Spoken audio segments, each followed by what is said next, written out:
Being openly gay in old Hollywood wasn't just risky, it was nearly impossible.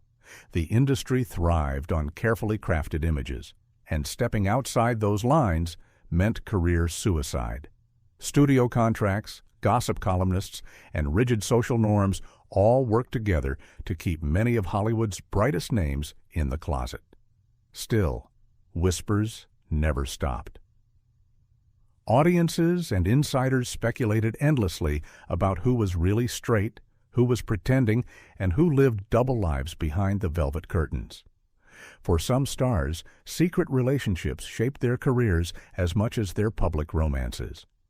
From actresses with rumored affairs to leading men hiding true loves, the truth was often stranger than the scripts they performed. And no story is more revealing than Marilyn Monroe's. Marilyn Monroe, the blonde bombshell's secret passions. To the world, Marilyn Monroe was the ultimate sex symbol, a blonde bombshell whose very image defined glamour and desire in the 1950s. But behind the bright lights and studio-crafted persona, her private life told a more complicated story. According to historian Lois Banner in Marilyn, The Passion and the Paradox, Monroe not only desired women, but also feared that she might be lesbian by nature. This tension between public fantasy and private longing haunted her throughout her short, turbulent life. Biographers claim Monroe's attractions weren't just idle speculation. Michelle Morgan's Marilyn Monroe, private and undisclosed, suggests she enjoyed romantic or sexual encounters with some of the most famous women of her time, including Elizabeth Taylor, Barbara Stanwyck, Marlene Dietrich, and Joan Crawford. Her rumored affairs blurred the line between friendship and intimacy, sparking gossip across Hollywood. Even her ex-husband, baseball legend Joe DiMaggio, reportedly confessed to columnist Walter Winchell that their 1954 divorce stemmed from Marilyn's preference for women.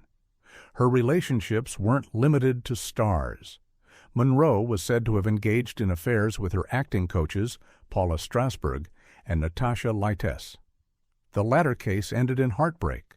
Monroe allegedly dropped Lytess in a cold, abrupt manner, refusing to return her calls. She exploited those feelings as only a beautiful younger person can, Lytess later remarked, suggesting she had been both captivated and discarded by the star. What emerges is a portrait of a woman who sought love and validation in ways that defied the conservative expectations of her era. Monroe's rumored same-sex affairs reveal not just her personal struggles, but also the suffocating secrecy that old Hollywood demanded.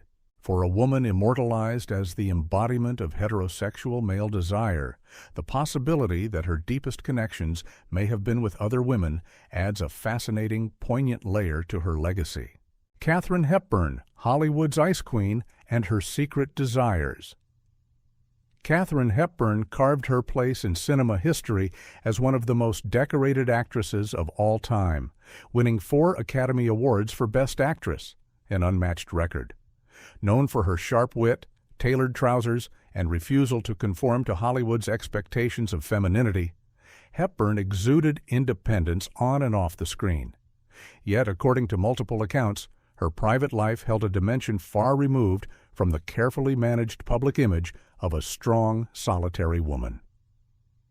In his memoir, Full Service, Hollywood insider and self-described procurer Scotty Bowers claimed that Hepburn had a voracious interest in women. He described their decades-long friendship, recalling how she would regularly request his help in finding young companions. Her typical request, Bowers wrote, went something like this: "When you get a chance, do you think you can find a nice young dark-haired girl for me? Someone that's not too heavily made up." Over the course of nearly 50 years, Bowers claimed to have introduced Hepburn to more than 150 women. Her relationships, however, were not always enduring. Bowers noted that Hepburn grew bored easily, often meeting a woman once or twice before moving on. Still, there was one exception.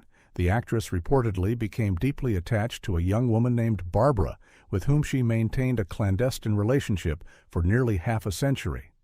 According to BuzzFeed's reporting, just months before Hepburn's death in 2003, Barbara received a letter from the actress's attorneys along with a $100,000 check, an indication of the bond they had shared since their first encounter when Barbara was only 17.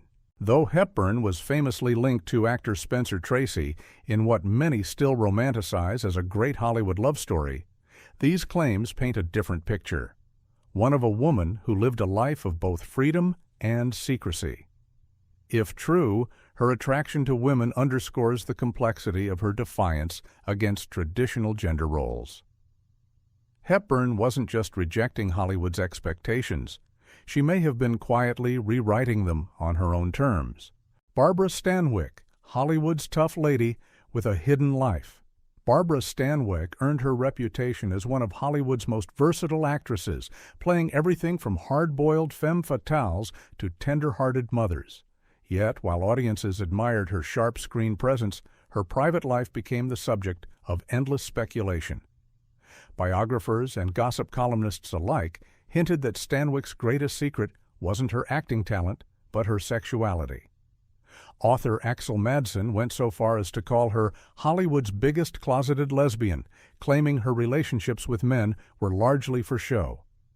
Her marriages to vaudeville performer Frank Fay and later actor Robert Taylor were long rumored to be lavender marriages, orchestrated by studio executives to protect her image at a time when being openly gay was unthinkable. Not everyone agreed on the label. Jane Ellen Wayne, in The Life and Loves of Barbara Stanwyck, suggested the actress may have been bisexual, while Diana McClellan's expose, The Girls, Sappho Goes to Hollywood, claimed Stanwyck had at least one encounter with the notorious Tallulah Bankhead. These stories, true or not, added fuel to Hollywood's already blazing rumor mill. Stanwyck herself remained fiercely private. When author Bose Hadley pressed her on the subject, she reportedly threw him out of her house. Yet even in that heated moment, she dropped a subtle acknowledgement, remarking, "I heard that Dietrich, Garbo, most of the girls from Europe swing either way. Then I found out it's true." The comment hinted at her awareness of, and perhaps identification with, a hidden culture of same-sex relationships among Hollywood's elite. What remains clear is that Barbara Stanwyck guarded her personal life as carefully as she commanded her film roles. Whether lesbian, bisexual, or simply protective of her privacy, she stands as an example of how old Hollywood stars navigated fame under the suffocating rules of image management. Her silence may have been a shield, but it also deepened the intrigue surrounding one of cinema's most enduring icons. Anthony Perkins, the psycho star's hidden romance. Anthony Perkins became immortalized in film history as Norman Bates, the chilling lead in Alfred Hitchcock's Psycho. To audiences, he was the shy, boyish actor who brought unsettling depth to one of cinema's most terrifying characters. Off-screen, however, Perkins was living a double life, carefully guarding a truth that could have destroyed his career in the conservative world of mid-20th century Hollywood. Though he eventually married photographer Barry Berenson and fathered 2 children, multiple accounts suggest Perkins was deeply involved in same-sex relationships long before and during his marriage.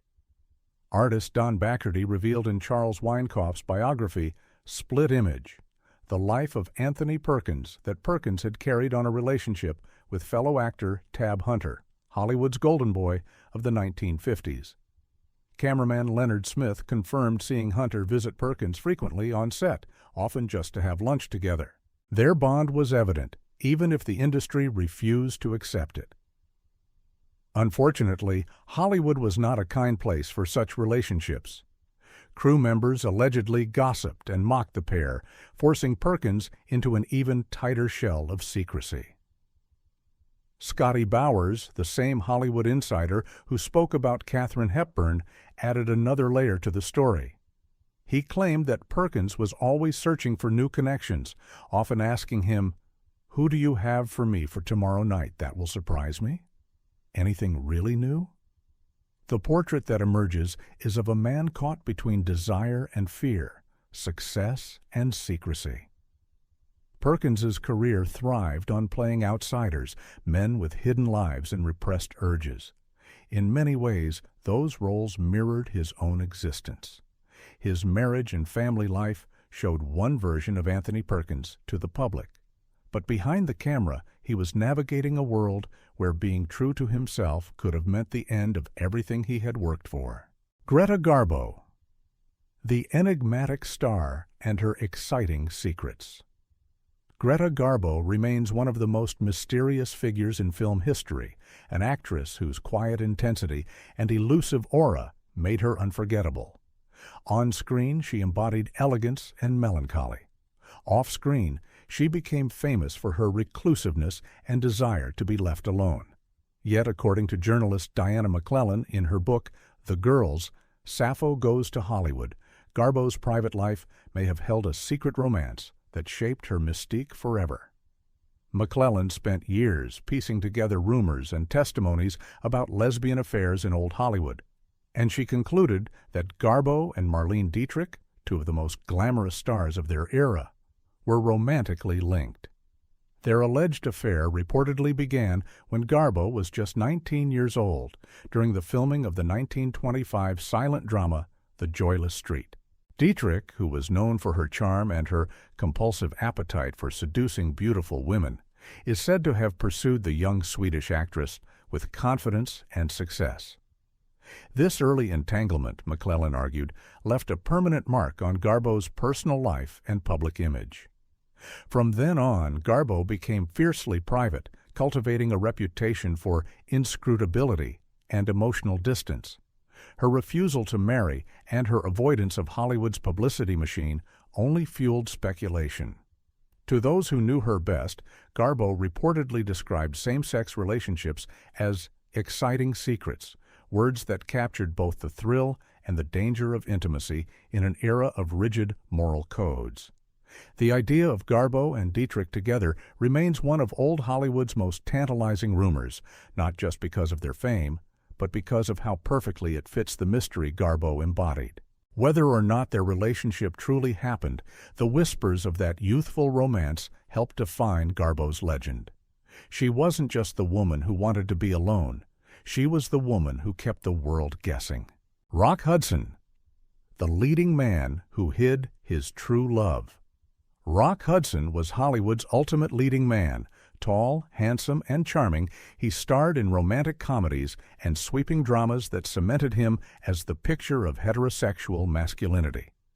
But behind the studio-crafted image lay a secret life, one that could never be acknowledged during his career.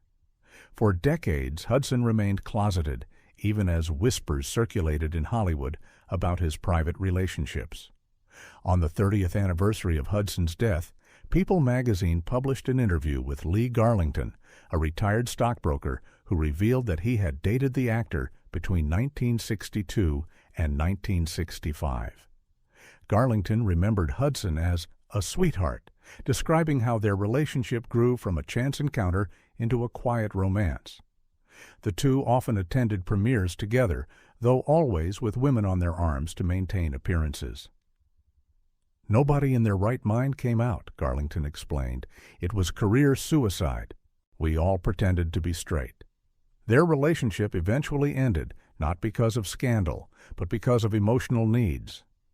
Garlington admitted he had been searching for a father figure, while Hudson, despite his 6'4" frame, was more of a gentle giant who lacked the dominant presence Garlington craved. Still, the affection between them was real. Years later, after Hudson's passing from AIDS-related complications in 1985, Garlington discovered in a biography that Hudson had referred to him as his true love. Overwhelmed, Garlington confessed, "I broke down and cried. I had no idea I meant that much to him." The revelation added a poignant twist to Hudson's legacy. To the public, he was the dashing screen idol every woman dreamed of. But privately, he was a man forced to hide the most authentic part of himself, leaving his deepest love story untold until decades after his death. The stories of Marilyn Monroe, Katharine Hepburn, Barbara Stanwyck, Anthony Perkins, Greta Garbo, and Rock Hudson reveal a hidden history of old Hollywood, one where stardom demanded secrecy and authenticity often came at too high a price. These icons lived under an industry that celebrated fantasy but punished truth, forcing many to conceal their deepest relationships while playing roles off-screen as carefully as they did on-screen. Some, like Monroe and Hepburn, explored their desires in private, yet left traces that biographers later uncovered. Others, like Hudson and Perkins, built entire public lives around a fragile facade, only to have their secrets revealed years later. What endures is the realization that their struggles were not weaknesses, but reflections of a system unwilling to accept them.